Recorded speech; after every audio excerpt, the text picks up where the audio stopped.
तो मेरे बेटा इसके अंदर अब हमारे टॉपिक कौन कौन से रह गए हैं उनकी लिस्ट मैंने बना करके रख ली है। मोबिलिटी रह गया है, ओमिक नॉन ओमिक सब्सटेंसेस रह गए हैं, करंट डेंसिटी रह गई है, वगैरह वगैरह नाम मैंने लिख रखे हैं कौन कौन से हैं। आज शीट कंप्लीट। देखो सबसे पहले नंबर 1 मोबिलिटी क्या है। छोटे छोटे से टॉपिक हैं लेकिन कंफ्यूज कर देते हैं। Mobility of any charge, mobility of any charge क्या है।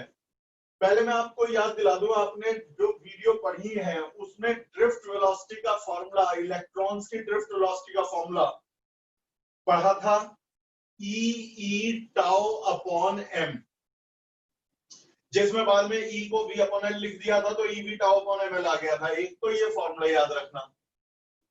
फिर इसके बाद दूसरे नंबर पर रेजिस्टेंस का फॉर्मूला पढ़ा था, R is equal to M L upon N E square A tau. ये डेरिवेशन शायद सेकंड वीडियो में था। फिर एक फॉर्मूला था R is equal to rho l upon a, ये उसी सेकंड या सेकंड वीडियो में था। थर्ड तो सीरीज और पैरेलल कॉम्बिनेशन की थी। बस इतनी नॉलेज है तो आज काम हो जाएगा। ये 3 फॉर्मूले पता होने चाहिए। तो मोबिलिटी क्या है बेटा, किसी भी चार्ज को, देखो बेटा जब हम इलेक्ट्रिक फील्ड में किसी चार्ज को रखते हैं, इलेक्ट्रिक फील्ड में किसी चार्ज को रखते हैं तो वो मूव करने लगता है।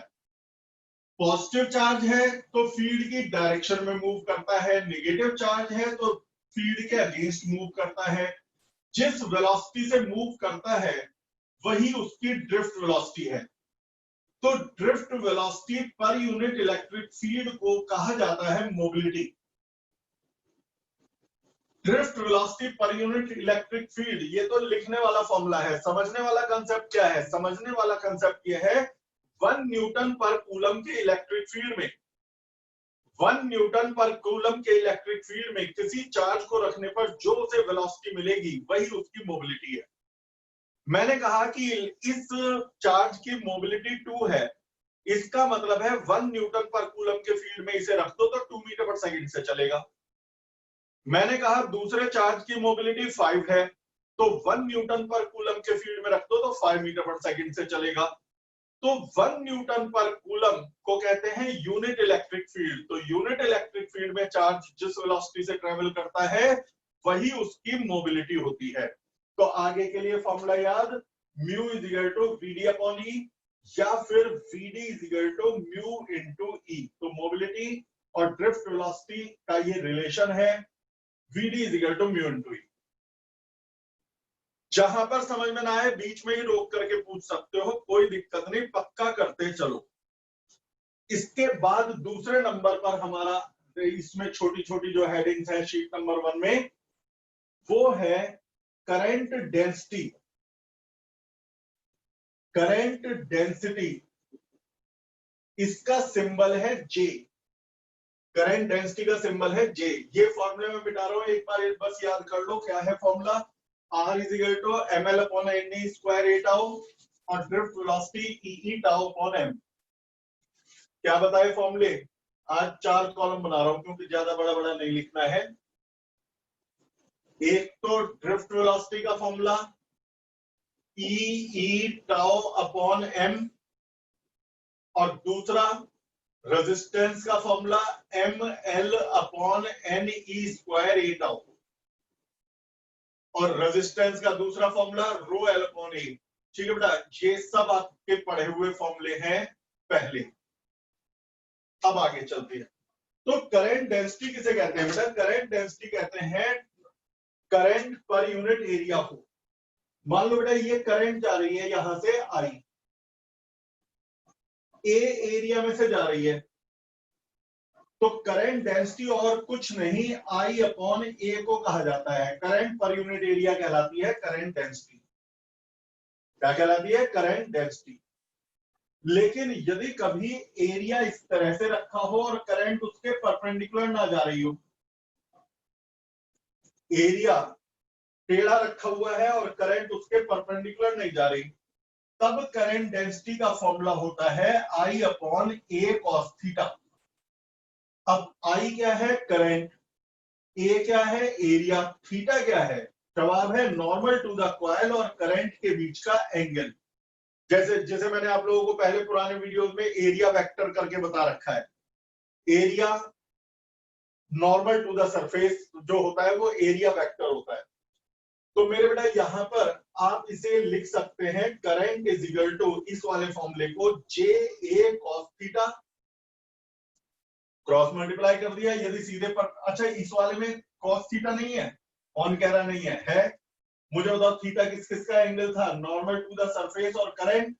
अब यहाँ नॉर्मल टू द सरफेस और करंट तो पैरेलल है, थीटा जीरो। यदि थीटा जीरो है तो कॉस जीरो वन, और तो ये आई अपॉन ए रह गया। तो मेन फॉर्मूला तो ये है, लेकिन ज्यादातर आपके 12th में सारे न्यूमेरिकल इसी से हो जाएंगे, क्योंकि आपके चैप्टर में करंट हमेशा सरफेसेस के परपेंडिकुलर ही मूव करेंगी आपके सिलेबस में, क्लास 12th में। तो करंट हो गई जे ए कॉस थीटा, जिसे आप लिख सकते हैं करंट को j vector dot a vector,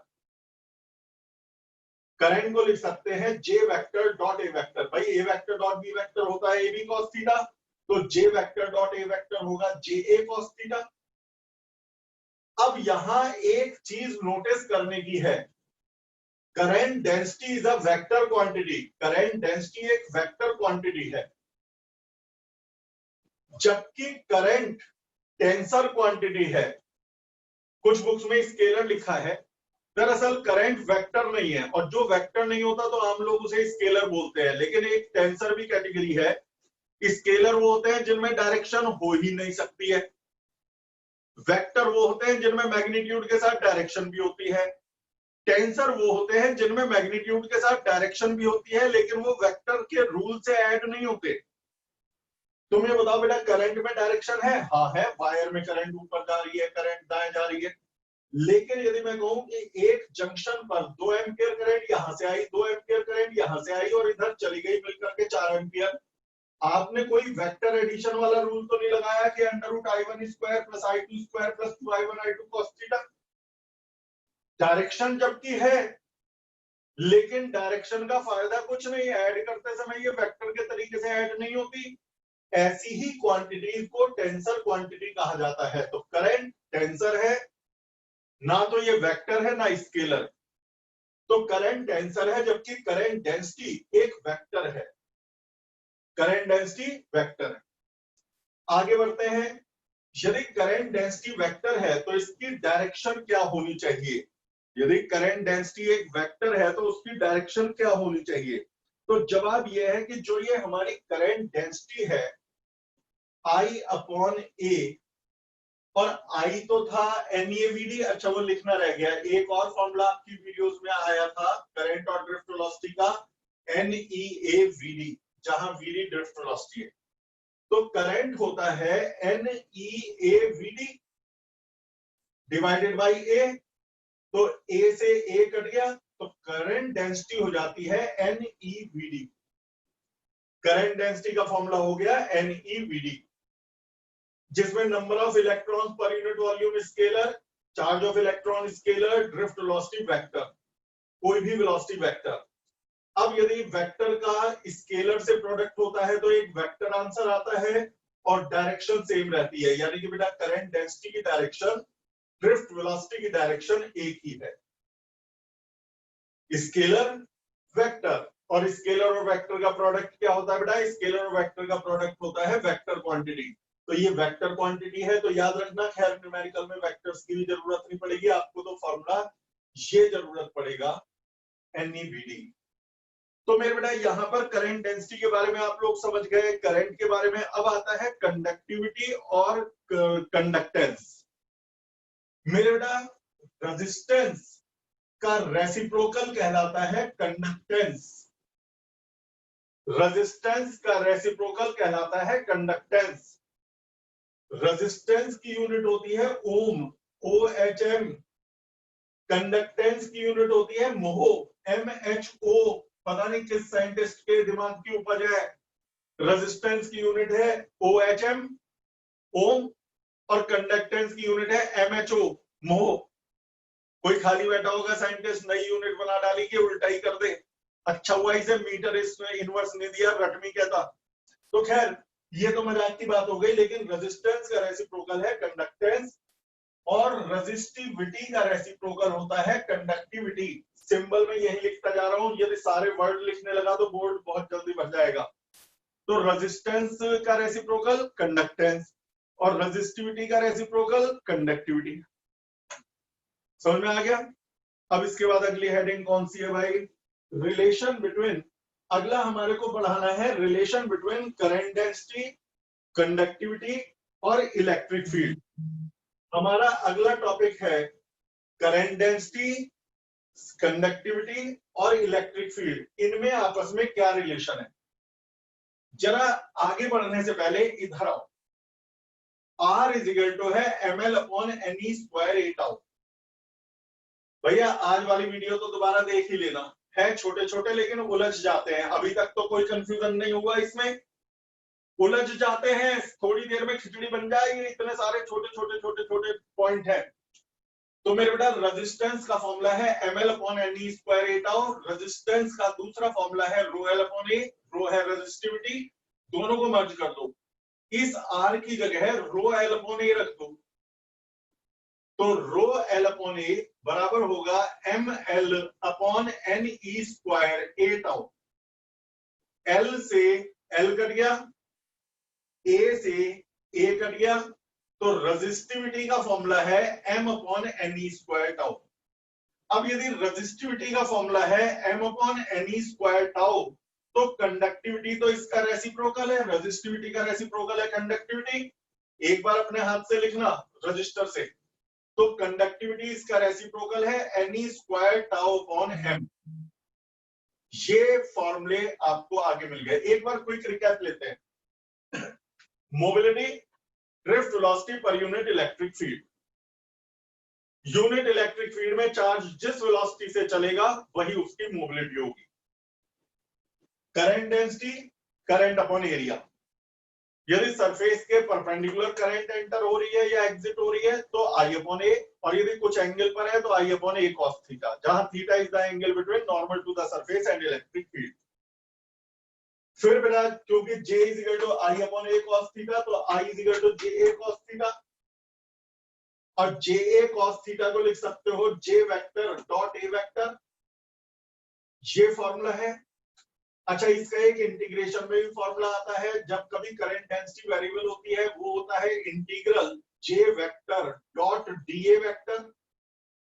बिल्कुल वैसे ही जैसे फोर्स कांस्टेंट है तो वर्क होता है Fs cos थीटा या F vector dot S vector, और जब वेरिएबल फोर्स होता है तो वर्क होता है integral F vector dot ds vector.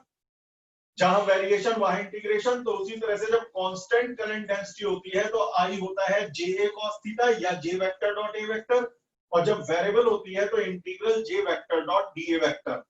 DA vector very small surface, कुछ बुक्स में DS वेक्टर कहा गया है। DS का मतलब वेरी स्मॉल सरफेस, तो कोई बात नहीं, जो भी कहें आप निकाल लो। और दो वेक्टर का डॉट प्रोडक्ट है, इसलिए स्केलर तो आना ही था, डॉट प्रोडक्ट को स्केलर प्रोडक्ट कहते हैं। फिर आगे बढ़े थे हम, रिकैप लेते चलेंगे। J is equal to I upon A, I है NEAVD। ये मोस्ट इंपॉर्टेंट फॉर्मूले हैं, इनका न्यूमेरिकल्स में बहुत ज्यादा यूज होता है। जो मोस्ट इंपॉर्टेंट है मैं राइट में लिखता जा रहा हूं।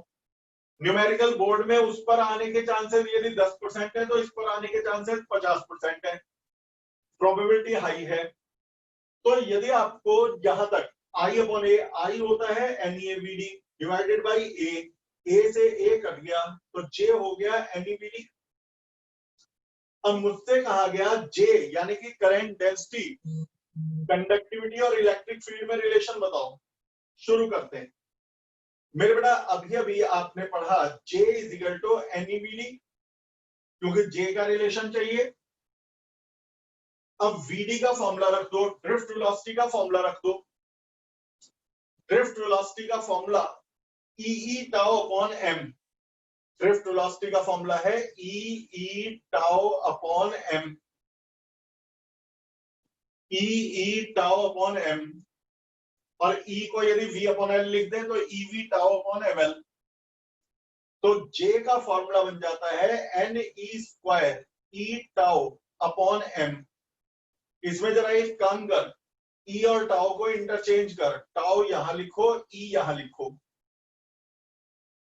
अब कुछ मिला, सिग्मा का फॉर्मूला क्या था, सिग्मा का फॉर्मूला क्या था, N square tau upon M, और ये क्या आ गया, N square tau upon M. अब यदि ये सिग्मा है तो जे का फॉर्मूला आ जाएगा सिग्मा ई। जे वेक्टर है, करंट डेंसिटी वेक्टर है और इलेक्ट्रिक फील्ड भी वेक्टर है। जो ये सिग्मा है कंडक्टिविटी रेजिस्टिविटी का रेसिप्रोकल, वो स्केलर है, तो ये स्केलर है, ये वेक्टर है। तो इससे आप ये भी कह सकते हो कि जो जे वेक्टर है उसकी डायरेक्शन ई वेक्टर वाली होगी, जो इलेक्ट्रिक फील्ड की डायरेक्शन वही करंट डेंसिटी की डायरेक्शन। तो ये फॉर्मूला भी हमारा हो गया रिलेशन बिटवीन ये। अब पॉइंट नंबर 6, इसके बाद अगला पॉइंट क्या रह गया है, अगला है relation between resistivity and mobility. आपको रेजिस्टिविटी और मोबिलिटी में रिलेशन चाहिए, तो मेरे बेटा ये बताओ, I is equal to n e a v d. मुझे रेजिस्टिविटी और मोबिलिटी में रिलेशन चाहिए। गौर से देखना, वेक्टर ना लगाओ तो भी कोई दिक्कत नहीं है। ए को लेफ्ट में ले जाओ, आई upon A N e v d. अब देख, आई अपॉन ए, आई अपॉन ए क्या होता है, j, j is equal to n e v d. अब वीडी का ड्रिफ्ट वेलोसिटी का फॉर्मूला, क्योंकि मोबिलिटी भी चाहिए मुझे इन्वॉल्व करनी है, मुझे रेजिस्टिविटी वर्सेस मोबिलिटी का फॉर्मूला चाहिए। तो कहीं से मोबिलिटी आए तो सही, तो वीडी का फॉर्मूला शुरू में ही म्यू इंटू ई बताया था, ड्रिफ्ट वेलोसिटी। अब म्यू आ गया फॉर्मूले में, और जे का फॉर्मूला सिग्मा ई बताया था, ई से ई कट गया तो सिग्मा का फॉर्मूला आ गया एनी म्यू, कंडक्टिविटी का फॉर्मूला हो गया एनी म्यू, और कंडक्टिविटी का रेसिप्रोकल है रेजिस्टिविटी, तो रेजिस्टिविटी का फॉर्मूला हो गया 1 अपॉन एनी म्यू। यही है रेजिस्टिविटी और मोबिलिटी में रिलेशन। अब और कोई पॉइंट तो नहीं रह गया भाई, मोबिलिटी बता दी, ओमिक नॉन ओमिक बताने रह गए अभी। करंट डेंसिटी हो गई, कंडक्टेंस हो गया, हो गया। आपके शीट नंबर 1 की थ्योरी कंप्लीट हो गई, और अभी पढ़ाते हुए तरीके से 20 मिनट भी नहीं हुए हैं, सिर्फ इसलिए कि कुछ हिस्सा जो आसान वाला था वो वीडियो से पढ़ लिया, जो ट्रिकी था वो मैंने बता दिया। अब मैं एक बार पूछूंगा, आपस में 2 मिनट बात करके फिर मैं न्यूमेरिकल शुरू कर रहा हूं। बस ओमिक नॉन ओमिक समझाने रह गए, वो अभी बताता हूं। उसके बाद शीट नंबर 1 की थ्योरी कंप्लीट, बन गया इतिहास। 20 मिनट में एक पूरा शीट कंप्लीट थ्योरी। मेरे बेटा माइक ओपन कर लो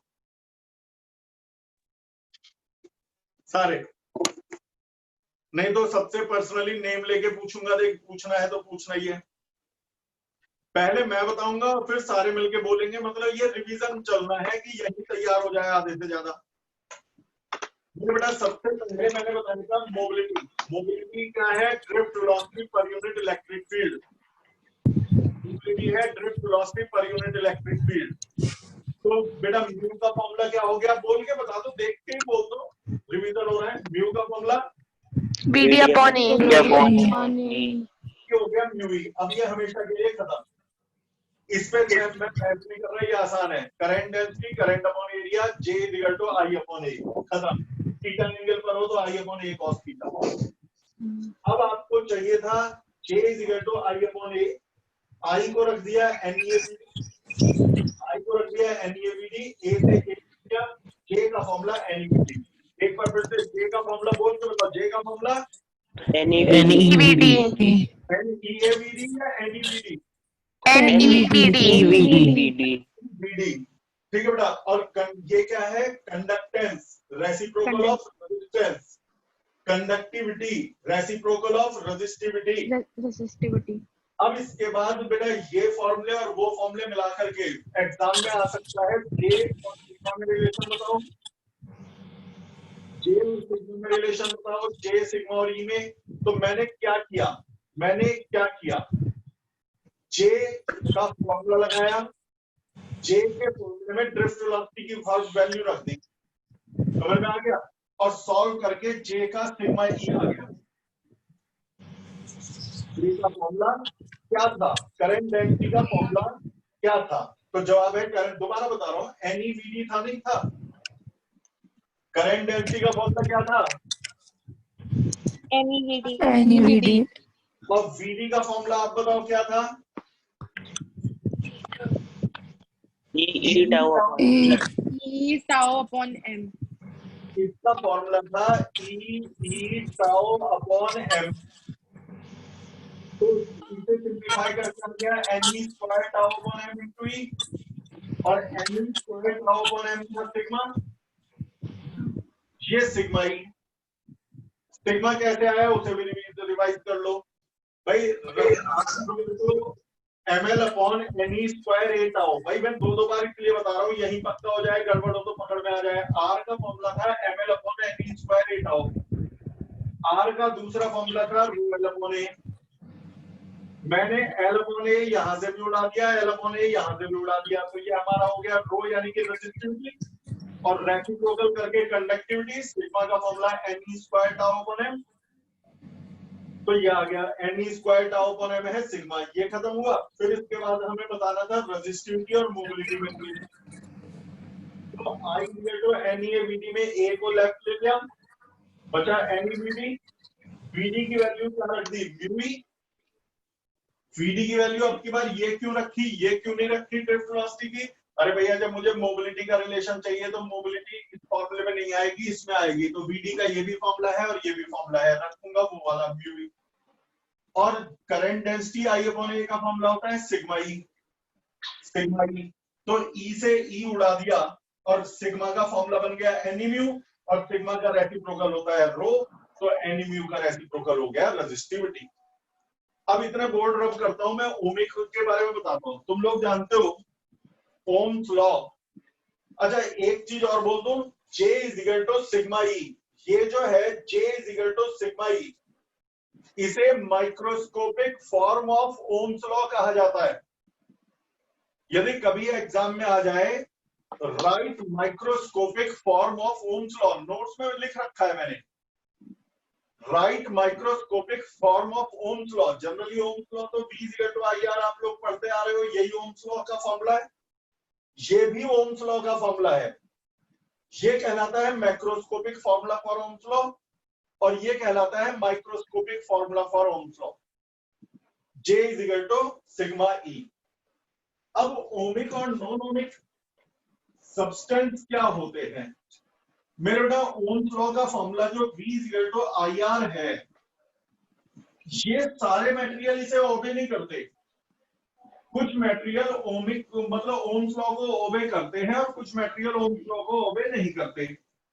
जो मटेरियल ओम्स लॉ को ओबे करते हैं वो ओमिक कहलाते हैं, और जो ओम्स लॉ को ओबे नहीं करते वो नॉन ओमिक कहलाते हैं। फिलहाल जितने भी मटेरियल, जितने भी मेटल हैं, चाहे वो कॉपर हो, सिल्वर हो, निकेल हो, कोई सा भी मेटल हो, वो ओम्स लॉ को फॉलो करता है, इसीलिए सारे मेटल ओमिक हैं। जबकि जो सेमीकंडक्टर्स हैं, सेमीकंडक्टर्स यानी पूरे कंडक्टर नहीं है, उसमें हल्की फुल्की करंट बहती है लेकिन वो कंडक्टर से बहुत कम होती है। इसका एक पूरा चैप्टर है सेमीकंडक्टर डिवाइसेस। इसके अलावा जो इलेक्ट्रोलाइट्स हैं, जो बैटरी में इलेक्ट्रोलाइट भरे जाते हैं, ionic compound dissolved in water, ये सब नॉन ओमिक है। तो ओमिक की पहचान क्या होती है? Ohmic substances are those which obey Ohm's law. जो ओम्स लॉ को फॉलो करें वो ओमिक है, ठीक है। ओम्स लॉ को ओबे करें यानी V is equal to IR का ग्राफ बनाएं। V is equal to IR में यदि मैं ग्राफ प्लॉट करूंगा V वर्सेस I, तो V को लिया है y एक्सिस पर, I को लिया है x एक्सिस पर, तो ये है स्लोप और y इंटरसेप्ट है 0। यानी ये एक स्ट्रेट लाइन है, y is equal to mx plus c से कंपेयर करो तो y एक्सिस पर V, x एक्सिस पर I। स्लोप होगा रेजिस्टेंस और y इंटरसेप्ट होगा 0, यानी इनका ग्राफ हमेशा straight line passing through origin होगा, straight line passing through origin. तो ओम्स लॉ के सब्सटेंस की पहचान, उनका VI graph straight line passing through origin, और इसके अंदर जो स्लोप होता है वो रेजिस्टेंस के बराबर होता है, यानी हाई स्लोप हाई रेजिस्टेंस, लो स्लोप लो रेजिस्टेंस। मान लो मैं कहता हूं ए और बी कौन सा हाई रेजिस्टेंस है, तो ए का थीटा ज्यादा है स्लोप ज्यादा है, बी का थीटा कम है स्लोप कम है, ए का स्लोप ज्यादा है तो ए हाई रेजिस्टेंस है। बोर्ड में इसको घुमा के कैसे पूछा जाता है क्वेश्चन, हम सब जानते हैं कि यदि दो कुछ रेजिस्टेंस को सीरीज में जोड़ दे तो हाई रेजिस्टेंस हो जाता है क्योंकि वो ऐड हो जाते हैं, और यदि रेजिस्टेंसेस को पैरेलल में जोड़ दे तो रेजिस्टेंस डाउन हो जाता है क्योंकि वो रेसिप्रोकल हो जाते हैं। तो सीरीज में हाई रेजिस्टेंस होता है हमेशा पैरेलल से। तो बोर्ड एग्जाम में पूछा गया क्वेश्चन ही बता रहा हूं कि यदि दो मटेरियल है, दो ग्राफ है वीआई ग्राफ, एक ग्राफ सीरीज कॉम्बिनेशन का है, मुझे नहीं पता कौन सा, एक ग्राफ सीरीज कॉम्बिनेशन का है और एक उन्हीं के पैरेलल कॉम्बिनेशन का है। तुमसे कहा गया पहचानो कौन सा सीरीज कॉम्बिनेशन का है कौन सा पैरेलल। जिसे नॉलेज है वो तो बाएं हाथ का काम है, बल्कि हाथ का ही काम नहीं सोचना है। मुझे बताओ सीरीज में हाई रेजिस्टेंस होता है या लो, बोलो। हाई और पैरेलल में लो। इनमें से किसका रेजिस्टेंस ज्यादा होगा जरा देख के बताओ, ए का या बी का? ए का। तो यानी ए सीरीज है और बी पैरेलल, ए सीरीज का है बी पैरेलल। 100 बात की एक बात, जो हाई स्लोप है हाई रेजिस्टेंस, एक बार खड़क से पूछता हूं मैं, यदि आपने जवाब दे दिया बस इंस्टेंटली तो ये टॉपिक यही खत्म। वीआई ग्राफ है तीन सब्सटेंस का, पी क्यू और एस, जरा जल्दी से बताओ हाईएस्ट रेजिस्टेंस कौन सा, बहुत जल्दी। पी एस बोलो। Sir S. हाँ मैं चालू चीज हूँ, इस बार मैंने वी और आई उल्टे कर दिए हैं। बोर्ड एग्जाम में होने वाली कॉमन मिस्टेक, बच्चे जोश जोश में होश खो जाते हैं, अबे सर इतना इजी आ गया हाई रेजिस्टेंस। अरे मेरे भाई ये तो देख ले वी और आई उल्टे कर दिए, तो अब पहले जब वी ऊपर था तो ऊपर वाला हाई स्लोप था हाई रेजिस्टेंस, अब जहां वी उल्टे हो गए तो जो लो स्लोप है वो हाई रेजिस्टेंस होगा। कुल मिला के कहानी ये है, समझ जाओ जिससे बाद में गड़बड़ ना हो। मेरे बेटा आपने रेजिस्टेंस का फॉर्मूला पढ़ा था ml/ne²/8।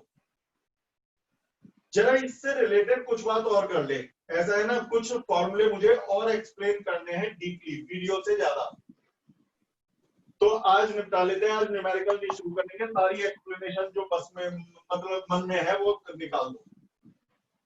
ये डेरिवेशन तो नहीं करवा रहा मैं, इसमें क्या चीज क्या थी ये बता दूं। R था रेजिस्टेंस, M था मास ऑफ इलेक्ट्रॉन, L थी length of wire,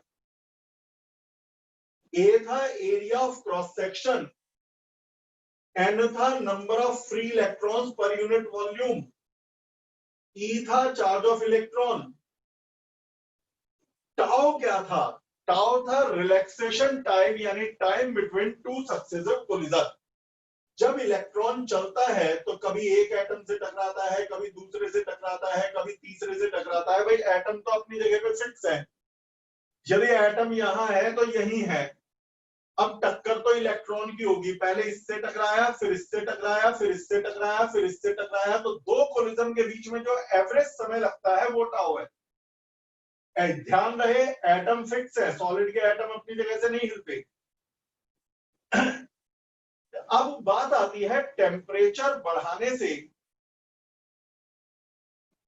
temperature rise करने से रेजिस्टेंस पर क्या फर्क पड़ता है और क्यों। जब हम किसी सब्सटेंस का टेम्परेचर बढ़ाते हैं तो उसके रेजिस्टेंस पर भी फर्क पड़ता है। हम बात किसी भी कंडक्टर की कर रहे हैं, कि जब टेम्परेचर बढ़ाते हैं तो रेजिस्टेंस पे फर्क पड़ता है, लेकिन क्यों? दरअसल ये एक स्टेप बाय स्टेप होने वाला प्रोसेस है। जब आप टेम्परेचर को बढ़ाते हो, टेम्परेचर को राइज करते हो, तो इलेक्ट्रॉन्स की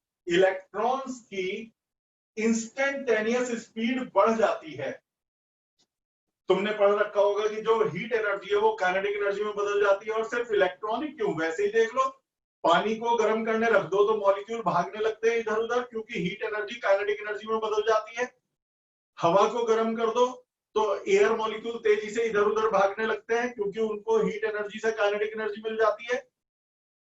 तो इलेक्ट्रॉन को भी यदि गर्म कर दो, मतलब मटेरियल को गर्म कर दो, तो इलेक्ट्रॉन को हीट एनर्जी से काइनेटिक एनर्जी मिल जाती है और वो फास्ट चलने लगते हैं। जब इलेक्ट्रॉन्स फास्ट चलने लगते हैं तो दो कोलिजन के बीच का समय घट जाता है, रिलैक्सेशन टाइम डाउन हो जाता है। भाई एक बात बता, ये एक मॉलिक्यूल है और ये दूसरा मॉलिक्यूल है। पहले मैं बता रहा हूं लो टेम्परेचर पर मॉलिक्यूल फिक्स है, लो टेम्परेचर पर इलेक्ट्रॉन इससे टकरा के चला, लो टेम्परेचर पे है तो कम वेलोसिटी से चला। जब कम वेलोसिटी से जा रहा है, कम वेलोसिटी से जा रहा है, कम वेलोसिटी से जा रहा है, तो दो टक्कर के बीच में समय ज्यादा ले लेगा, और जब दो टक्कर के बीच में समय ज्यादा ले लेगा तो रिलैक्सेशन टाइम हाई हो जाएगा। अब यदि हाई टेम्परेचर कर दिया, गर्म कर दिया, तो गर्म करने से क्या होगा, हीटअप करने से क्या होगा कि इलेक्ट्रॉन्स की वेलोसिटी बढ़ जाएगी। इससे टकराने के बाद वो तेजी से जाएगा, धड़ाक से दूसरे से टकरा गया, तो समय कम लगेगा दो कोलिजन के बीच में, और यदि दो कोलिजन के बीच में कम समय लगेगा तो रिलैक्सेशन टाइम डाउन हो जाएगा। तो एक बार बताओ, टेम्परेचर बढ़ेगा तो इलेक्ट्रॉन्स की वेलोसिटी बढ़ेगी इंस्टेंटेनियस, और यदि वेलोसिटी बढ़ेगी तो दो कोलिजन के बीच में टाइम डाउन आएगा।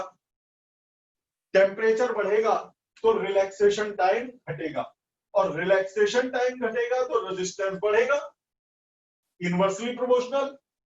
तो बीच में से टाउ को हटा दो, टेम्परेचर बढ़ेगा तो रेजिस्टेंस बढ़ेगा, टेम्परेचर बढ़ेगा तो रेजिस्टेंस बढ़ेगा।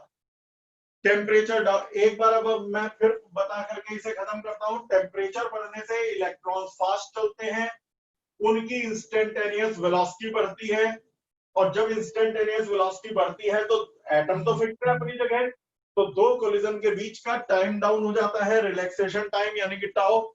और जब रिलैक्सेशन टाइम डाउन हो जाता है तो इनवर्स प्रोपोर्शन के कारण रेजिस्टेंस बढ़ जाता है। तो टेम्परेचर बढ़ने का मतलब है रेजिस्टेंस बढ़ना, और टेम्परेचर डाउन होने का मतलब है कंडक्टर का रेजिस्टेंस डाउन होना। ये बात याद रखना, अगली शीट में भी काम आएगी जब आप थर्मल इफेक्ट ऑफ करंट पढ़ोगे या कलर कोडिंग और टॉलरेंस पढ़ोगे। तो फिलहाल ये याद रखने वाली बात है, टेम्परेचर बढ़ेगा तो कंडक्टर का रेजिस्टेंस बढ़ेगा, और टेम्परेचर कम होगा तो कंडक्टर का रेजिस्टेंस कम होगा। जब हर चीज के लिए सही नहीं है। अब इलेक्ट्रोलाइट है, वो नॉन-ओमिक है, वो ओम्स लॉ को फॉलो नहीं करता, उसमें वीआई ग्राफ स्ट्रेट लाइन नहीं होता। क्यों नहीं होता, क्या नहीं होता, वो सब केमिस्ट्री में। आपको यहाँ तो ये लिख के आना है कि non-ohmic substances are those which don't obey Ohm's law. Example electrolyte, semiconductor devices etcetera. बस इतना लिखना है, ये 1-2 नंबर से ज्यादा का नहीं आता ओमिक और नॉन ओमिक, ऐसा नहीं कि 5 नंबर पे आ जाएगा। तो ये इलेक्ट्रोलाइट क्या होते हैं, जब आप आयनिक कंपाउंड को वाटर में डिसॉल्व करते हो तो आयंस पैदा हो जाते हैं। ठीक है बेटा, जब ये आयंस पैदा हो जाते हैं तो उससे इनका रेजिस्टेंस डाउन हो जाता है। बेटा जितने ज्यादा आयन उतना बढ़िया कंडक्टर, जितना बढ़िया कंडक्टर उतना हाई कंडक्टेंस, और जितना हाई कंडक्टेंस उतना ही कम रेजिस्टेंस, क्योंकि कंडक्टेंस का रेसिप्रोकल है रेजिस्टेंस, कंडक्टेंस का रेसिप्रोकल है। तो जहां आयंस ज्यादा होंगे वहां कंडक्टेंस बढ़िया होगा, और जहां कंडक्टेंस बढ़िया होगा वहां रेजिस्टेंस डाउन होगा। अब आपने इलेक्ट्रोलाइट को पानी में घोल दिया, डिसॉल्व कर दिया, इसमें इस समय कोई रेजिस्टेंस है, कुछ तो होगा। अब मैंने टेम्परेचर बढ़ा दिया। अब सुनना असली बात, टेम्परेचर बढ़ाने से रेजिस्टेंस डाउन आएगा। जब हम टेम्परेचर बढ़ाएंगे तो और ज्यादा एटम्स डिसएसोसिएट होंगे, और ज्यादा आयंस प्रोड्यूस होंगे। भाई तुम नमक को पानी में घोलो, आसानी से नहीं घुलता, लेकिन गर्म पानी में घोलो जल्दी घुल जाता है, क्योंकि उनका डिसएसोसिएशन रेट बढ़ जाता है। तो होता क्या है, जब हम ठंडे पानी यानी लो टेम्परेचर पे आयंस को डिसॉल्व करते हैं, तो मान लो 10% आयन स्प्लिट हुए, मतलब एटम मॉलिक्यूल स्प्लिट हुए और आयन बने। कम आयन है, लो टेम्परेचर पे कम आयन है, कम कंडक्टेंस है, हाई रेजिस्टेंस है। टेम्परेचर बढ़ा दिया, गर्म कर दिया, गर्म कर दिया तो आयंस और ज्यादा क्वांटिटी में पैदा हो गए, एटम्स मॉलिक्यूल्स बहुत ज्यादा डिसएसोसिएट हुए, बहुत सारे आयंस बन गए, कंडक्टेंस बढ़ गया, रेजिस्टेंस गिर गया। यानी इलेक्ट्रोलाइट जो होते हैं, जितना टेम्परेचर बढ़ेगा उतने ज्यादा आयंस पैदा होंगे, और जितने ज्यादा आयंस पैदा होंगे उतना रेजिस्टेंस कम होता जाएगा। यानी कि बेटा ये भी एक यूनिवर्सल रूल नहीं है कि टेम्परेचर बढ़ाओ तो रेजिस्टेंस बढ़ता ही है, घट भी सकता है। इलेक्ट्रोलाइट आपके सामने एग्जांपल है। नॉन ओमिक का दूसरा एग्जांपल सेमीकंडक्टर डिवाइसेस, जिसमें डायोड है, ट्रांजिस्टर है। अब डायोड और ट्रांजिस्टर अब पढ़ोगे तुम chapter solid and semiconductor devices में, लेकिन उसका मैं बता दूं पहले ही, उसका जो वीआई ग्राफ होता है डायोड का, मैं तो डायोड का बना रहा हूं, वो इस तरह का वीआई ग्राफ होता है। अब क्यों होता है, कैसे होता है, ये तो बाद की बात है। फिलहाल वीआई ग्राफ ऐसा होता है, फॉरवर्ड बायस, रिवर्स बायस, ये सब, मतलब वो इस ओमिक नहीं है। ओमिक वही होगा जिसका वीआई ग्राफ। अब इस टॉपिक को बैकअप करता हूं। Ohmic substances are those which obey Ohm's law. Ohm's law को जो ओबे करेंगे उसमें दो बातें होंगी, वीआई ग्राफ स्ट्रेट लाइन, दूसरा पासिंग थ्रू ओरिजिन, क्योंकि y is the fact zero. Example all metals. Non-ohmic which don't obey Ohm's law. Either VI graph is not a straight line or it is not passing through origin. Photoelectric effect में देखोगे कि ऐसे VI graph आएंगे जो origin से नहीं जा रहे हैं, वो भी आने वाला चैप्टर है। तो बस ये पॉइंट भी यहां पर खत्म हुआ।